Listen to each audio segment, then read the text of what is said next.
Hudson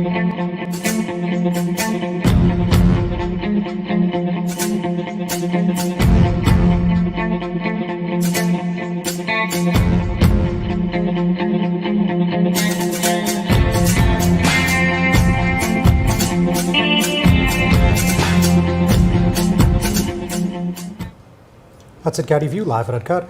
I'm your host for What You See Is What You Get, and What You Don't Is Better Yet, John Arhitis. And of course, I'm here like every week to bring you the latest and greatest in Hudson County news. So really a lot of breaking stories as usual, but let's first for a moment talk about Hoboken over in the Mile Square. We saw they renewed their superintendent, Dr. Christine Johnson's contract through June 30th of 2026. So it's a 5-year deal that's retroactive to this past summer. And this is a deal that could be quite lucrative, with all incentives could be topping out in 2026 at about $280,000. So we're going to tell you about that.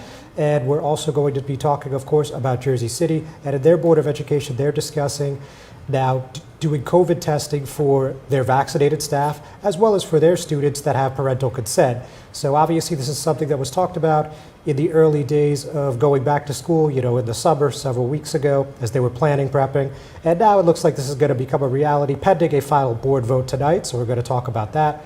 We're also going to talk about Jersey City rental relief. Obviously, this is something that got a lot of national attention. The Huffington Post did a couple stories in the past week, and certainly we've been following up on that. And today, the city came out and said that they're going to be doing their second round of rental relief funding, and that's going to include people that have been out of work for 90 days at a 50% AMI. So we're going to explain what all that means, and as well as the timeline and how you can apply. And of course, as every week, I'm joined in the studio. Today, I'm joined with Jersey City Ward A Council candidate Kristen Zadroga-Hart. As you guys know, they just did a debate right here at the Hudson Media Group on Tuesday, so there's certainly a lot of topics to follow up there. And so we're going to talk about all of that and much more right after this commercial break. Good Friend Self-Storage in North Bergen, New Jersey is a fully climate-controlled facility equipped with state-of-the-art security, packing supplies, a Refer a Friend program, and multiple loading docks convenient for commercial use. Located just off of Route 3 at 4301 Tunnelly Avenue, Route 1 and 9. Call 201-867-2444 or visit us on the web today. Good Friend Self-Storage. Let us be your good friend. Burns Brothers Memorials, Monuments, and Markers, 787 Tunnelly Avenue, Jersey City. Hudson County's only monument maker, serving all faiths and cemeteries. Design, studio, and large inventory on site. Cemetery inscriptions and custom orders welcome. Burns Brothers Memorials, Monuments, and Markers, 787 Tunnelly Avenue, just south of Secaucus Road. Craftsmanship that will last for all eternity. Burns Brothers, Jersey City, Albert H. Hopper, North Arlington. Visit us on the net. Consumer Carpets, 3408 Kennedy Boulevard in the Jersey City Heights, your one-stop store for residential and commercial floor treatments, carpeting, linoleum, tiles, laminates, hardwood floors, area rugs, remnants, all major brands, all in stock. Free estimates, same-day installation. Consumer Carpets, it's savings, selection, installation. Credit cards and debit cards accepted. Financing available. Consumer Carpets, price to fit your budget, installation to fit your schedule. On the net at consumercarpets.com. Consumer Carpets, Jersey City, 201-792-2712. Ford made their first all-electric SUV a Mustang. Rapid acceleration, reactive handling, 300-mile range. You control how it feels and how it sounds. It knows you. It dials into your preferred settings. It has an array of driver assist technology. Cameras and sensors enhance your awareness and provide you with additional control. But it's more than cutting-edge technology. It's the spirit of it. It's a Mustang. Hudson County View Live and Uncut. As I just said a few moments ago, today I'm joined with Jersey City Ward A Council candidate Kristen Zadroga-Hart. Kristen, thanks for coming in. Appreciate it. Thanks for having me. So, obviously, as I also mentioned, Tuesday, the Hudson Media Group right here hosted a debate. So for those that haven't had a chance to watch the whole thing, or maybe were just able to parse through, or perhaps didn't even know about it, just tell us a few key points, whether we're talking affordable housing, sustainability, or anything else about Ward A that you wanted to get your position out there on. I think the number one topic that I am passionate about is fully funding our Jersey City public schools. The city has not shown up for their responsibility for the past 20 years, and the past 8 years under the Fulop administration has not been any better. Under the current the past 4 years, the city has not given the public schools $200 million that it should have gotten if not for pilots. So making sure that the city fulfills its full responsibility to the children and the students of the Jersey City Public Schools is my #1 priority. And I think another issue is sustainability. In Jersey City, especially Ward A, and most especially in Country Village and the places surrounding Country Village, we saw with Ida, and every time that there's a storm, the entire community gets flooded out, basements are destroyed, people are losing property. Thank goodness no lives yet, but it's only a matter of time that the tragedies escalate if we don't act.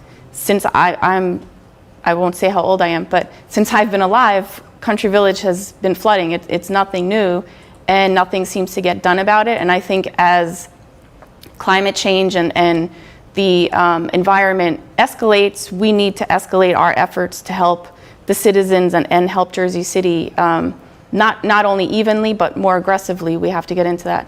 And I think affordable housing is definitely a key thing. We need to mandate affordable housing. Last night in the city council meeting, the IZO that Councilman Lavarro presented was voted down to be entered into the discussion. Three votes yes, 6 votes no. So I think that's just a real lacking on a lot of the current council's thinking, not wanting to really tighten up the affordable housing when it comes to new developments in Jersey City. And finally, recreation, youth and recreation. As a teacher in the Jersey City Public Schools for 28 years, I've grown up as an athlete, as someone in the community, grew up in Jersey City. I just know that we can be doing so much more for our youth and our students in Jersey City, especially Ward A, and not just recreation in terms of youth, but also that can be geared toward our senior population as well. All right, very good. So I think that was a pretty good synopsis. So let's rewind. Let's go back to the funding our schools.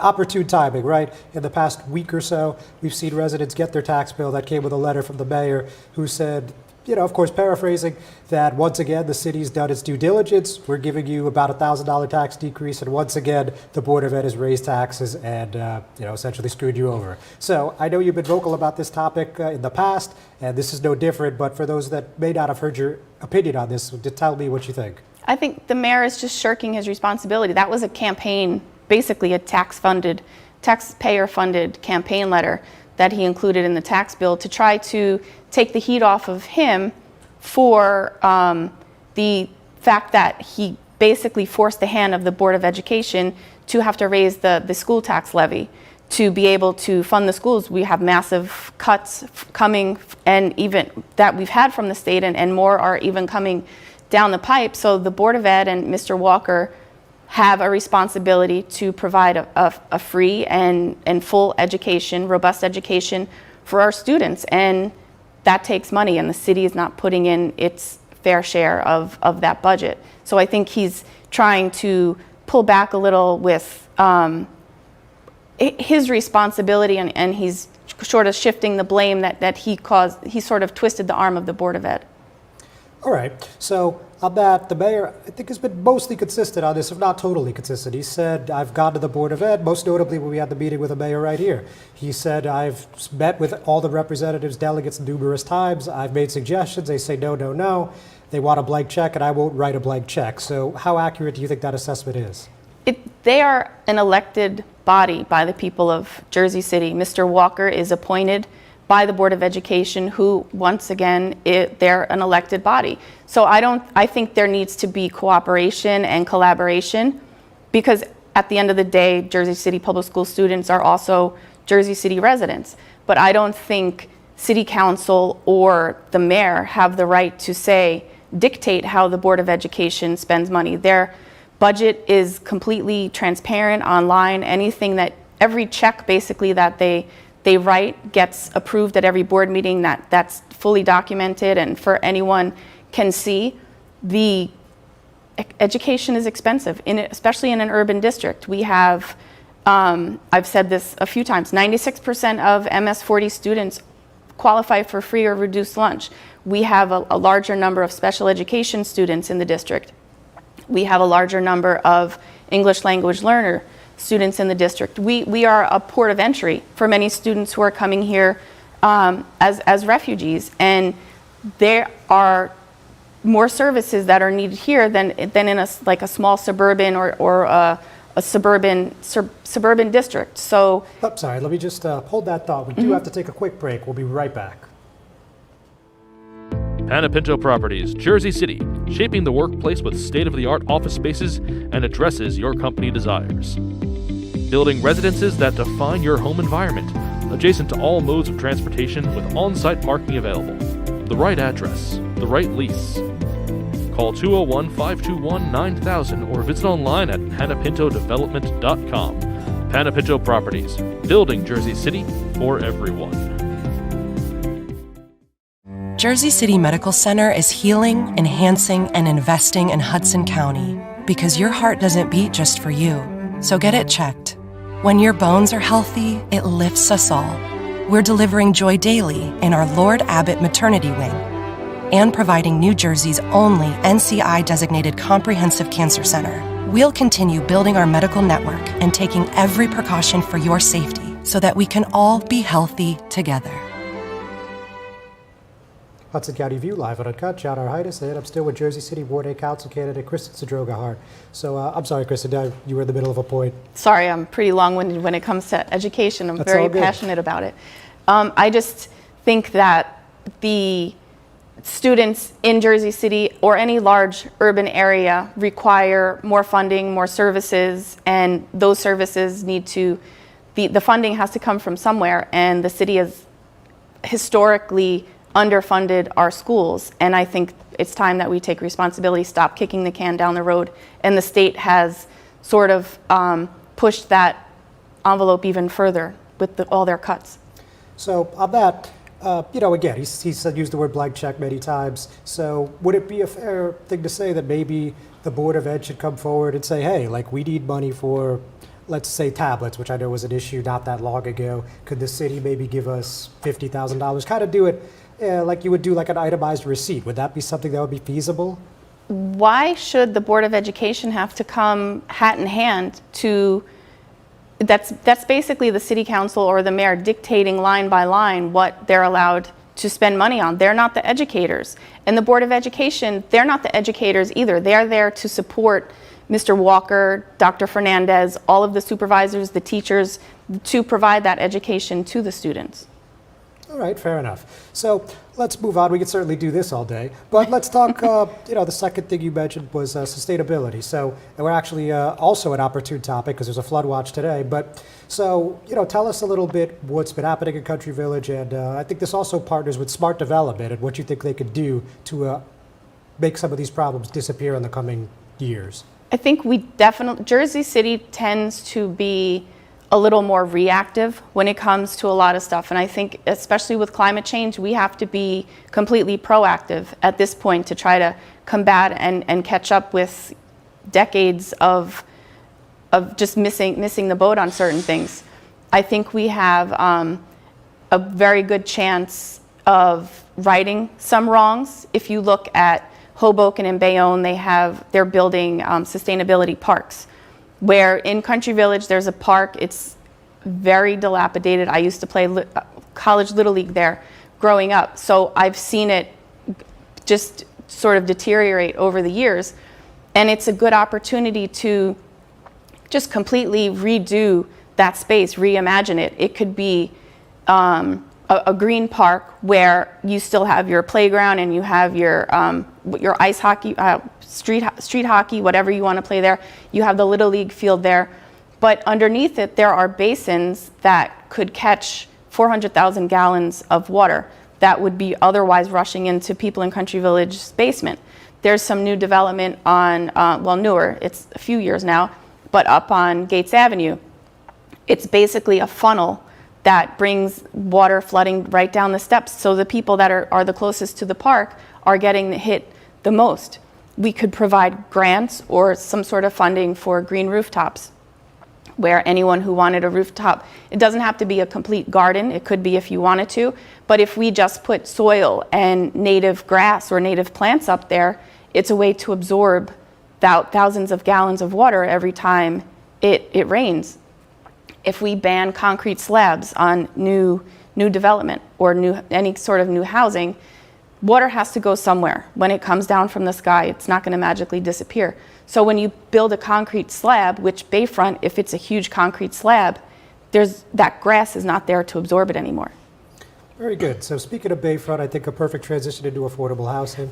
Obviously, this was one of the projects that was touted as having, above and beyond what the state requires and what most municipalities see. So that's one thing. But when we're talking about that, and when we're talking about the IZO, as you mentioned earlier, what does Jersey City need to do going forward? I think we have to mandate affordable housing. It's not an option. People are getting priced out of their houses. And I hear a lot of the current administration right now saying that I don't want too much affordable housing in my ward, or I can't have affordable housing over here. I don't understand that mentality, because affordable housing just means that you can afford to live where you are and you're not going to be priced out of your home. You're not spending more on housing than you make for a living. So I think we need to rethink affordable housing, and it's not, it almost seems like I don't want those people to come live in my ward, where I think we need to make Jersey City affordable so we're not pricing out longtime residents. Gotcha. And finally, when you ran for Assembly in 2017, the NJEA was a friend and partner that certainly helped your efforts during that time. I assume that will be the case again when you're running for Ward A? The NJEA does not endorse municipal candidates. Okay, fair enough. Anything else before we call it a day? No, I just thank you for having me. Thank you for the opportunity. All right, Kristen, thanks so much. We'll certainly be talking soon. Ladies and gentlemen, thanks for tuning in. We're not done yet, but we're going to take a quick commercial break. Newport, the luxury waterfront community on the Hudson River, offers a quality of life you deserve in one of our many high-rise towers. With amenities such as the on-site Newport Path, light rail, Newport Town Square, 3 playgrounds, dog run, upscale restaurants, retail giants like Kohl's, JCPenney, Macy's, and Target. Morton Williams and Acme Supermarket are just outside your front door. A health and fitness center, skating rink, and medical facilities are also on site. Enjoy the New York skyline from our waterfront and various parks. Manhattan is just one pass stop away, or quick ride through the Holland Tunnel. Nursery and private elementary schools all on site. 12-screen movie theater at the Newport Center Mall. Looking to visit? Stay at the Westin or Marriott Hotel. For more information, visit us at newportnj.com. Make lasting memories to cherish forever. It's incredible. It's you, Newport. Live like you want. Jersey City Medical Center has a passion for heart health. We're Hudson County's only full-service heart hospital, with innovative technologies and premier cardiovascular physicians. A partnership with Rutgers Health. The latest technology and medical advancements and nationally renowned care for every heart in every community. Whoever your heart beats for, our hearts beat for you. Jersey City Medical Center. Introducing the all-new Ford Maverick. A truck for people who do stuff. And people who make stuff. People like Gabrielle Union. I make this look good, don't I? Who haul whatever they want to wherever they want.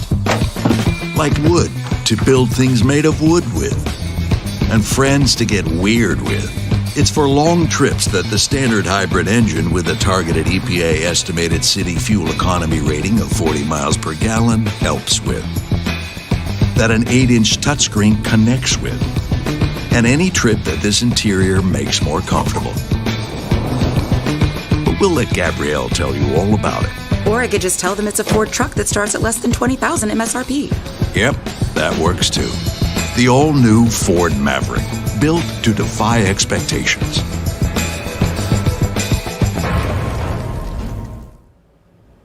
Hudson County View, live and uncut, John R. Highness. So let's talk about some of the stories that I mentioned at the top of this program. So again, in Hoboken, we saw the Board of Education unanimously approve a 5-year deal with their superintendent of schools. That's Dr. Christine Johnson. For many of you, you know that the superintendent in the Miles Square got praise that went to a state and to some extent even a national level for their handling of the pandemic. Their schools only closed for a few weeks last year, and of course many schools did not reopen after Governor Murphy, of course, put in that order regarding COVID safety measures about early spring last year. So with that, the Hoboken Board of Education renewed the contract, which is good through June 30th, 2026. And I'm sorry, I misspoke a bit at the top of the program. The contract could be $264,890 at the end of 2026 if all quantitative and qualitative merit goals are met. So, interestingly, there's really not a whole lot of particulars on this story because the contract hearing was on August 24th, and 0 members of the public came to speak, which is quite shocking, but that's exactly what happened. So at that meeting, we heard from Board of Education President Sharon Angley. She said, since starting with the district, Dr. Johnson's focus has naturally been on academic achievement coupled with social and emotional well-being of our students and staff. Dr. Johnson's tireless efforts began well before the COVID-19 pandemic. This past year was a true test. She knew what needed to be done and how to do it for our students, family, teachers, and staff. Her organization, communication, and proactive approach this past year was a success, something most districts throughout the state and country couldn't pull off. So, as I mentioned, this is a retroactive contract. It's good through July 1st, again through June 30th, 2026. In year one, her salary is $193,778. Through 2026, it's $230,360. However, in those 5 years, again, there's qualitative and quantitative result benefits, like, for example, if testing scores reach a certain threshold, then bonuses are possible. If she reaches all the bonuses, year one could be $222,825, and year 5 could be $264,890. So that's really about it. I mean, the actual meeting where they approved the contract, September 14th, it was just about 30 minutes. Though of note, there was only 3 public speakers at that meeting, and they all spoke out against Hoboken's COVID testing measure. So we know that last month the governor announced that there would be a vaccine and testing mandate for all public school districts in New Jersey effective October 18th. Teachers and staff need to be either vaccinated or get tested once a week. Hoboken went above and beyond that recommendation, and now they are actually having all their students 12 and over getting tested weekly as well. So there was a few parents speaking who were not happy about that, but I think that's actually a pretty good segue into what's happening here in Jersey City. Their Board of Education, again, as I mentioned earlier, is seeking to expand their COVID testing mandate that is going to include vaccinated staff and students that have parental consent. So this first got discussed at Monday's caucus, and it was reported only by Hudson County View. Let's first hear from Superintendent of Schools Franklin Walker. He said, "We will also offer COVID screening for students and parents that have the option for their children to participate. Only children who have their parents' permission will be tested. The COVID-19 testing program will be available to all students from preschool to 12th grade. The screening will identify cases that will protect you as well as family members and will not impose consequences for children not participating." So certainly that is interesting. And then as the meeting went on, just a few minutes later, about 10 minutes later, we heard from Trustee Gerald Lyons, and he noted that he's fully vaccinated, and he, like many other Americans, New Jerseyans, still contracted the COVID-19 virus. And while he ended up getting over it and is in good health today, he said this is a perfect example of why we should be testing everybody, not just the unvaccinated staff. So specifically, he said, for all of our staff that are vaccinated, they could be carrying it as well. And I think to protect us legally, and I think ethically, it should be everyone gets tested once a week. If we're going to say we're only going to test the people that are unvaccinated, we're sending out the wrong message, because we now know for a fact that even vaccinated people can carry the virus and get it themselves. So they broke for a closed session, and when they came back, there was an agenda item added from Board of Education President Musab Ali, and it said in part, the Jersey City Public Schools shall expand the requirements under said order by mandating that all vaccinated full-time employees of the Jersey City Public Schools shall be required to undergo weekly COVID testing in the same manner of procedures that non-vaccinated employees required under Executive Order 253. And of course, that's the order from Governor Murphy. Now, prior to the vote, we saw Trustee Lorenzo Richardson raise his hand, and he said that he would like to see the possibility of both nasal and saliva tests. However, the board president said that that's not going to be a possibility because the vendors on the agenda tonight only offer PCR, which is nasal testing. At the end of the day, the measure ended up passing 6-0-2, and that was with trustees Gina Vertibello and Joan Terrell Page abstaining. And we also saw that trustee Alexander Hamilton was absent. So with that, we're going to take our final commercial break. We'll be right back. I've got cancer. We've got the highest level of cancer care, the latest clinical trials, researchers working to find a cure, and nurse navigators to guide you every step of the way. At New Jersey's only NCI-designated Comprehensive Cancer Center, your safety has always been our top priority. I've got cancer, but I also have peace of mind. Jersey City Medical Center and Rutgers Cancer Institute of New Jersey. Let's beat cancer together.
Hudson County View, live and uncut, John Arhitis.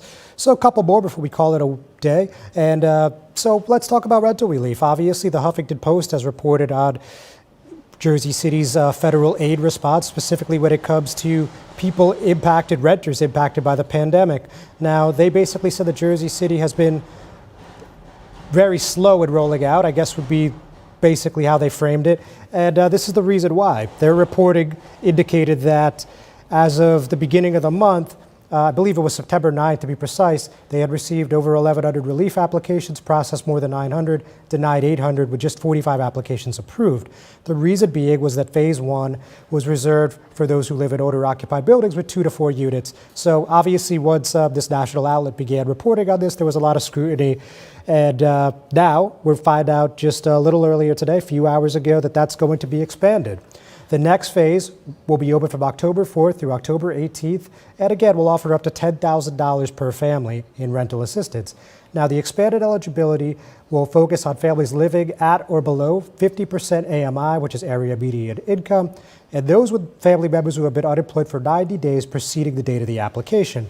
So, interestingly, we also heard from the city on this, and they doubled down. They stood firm on their decision to do this in the multi-phase process the way that they did. And the news release says the first phase of the COVID-19 rent relief program reserved eligibility for very low-income households renting in small owner-occupied buildings to provide financial aid to Jersey City's most vulnerable residents, both landlords and renters. Historically, this population faces more challenges applying for aid. The initial funds focused on owner-occupied buildings where the owner lives and relies on the rental income for sustaining their own home, as opposed to a large developer or an absentee landlord that is more organized and would exhaust the limited funds available with their multiple investment properties. So with that, just very quickly, we're all going to note two things. Jersey City Mayor Stephen Fulop got the endorsement of SEIU 32BJ, a very prominent labor union in the Northeast. And we also saw an internal poll from Wardy Councilman James Solomon released, where the poll says from ALG, another reputable organization, worldwide polling firm, says that with 42% of the voters undecided, Solomon leads 47-11 among decided voters. So you're going to have to check that out for yourselves, because unfortunately we're out of time. Ladies and gentlemen, thanks for joining in. Please tune in tonight at 6 o'clock for the Ward B debate. See you soon.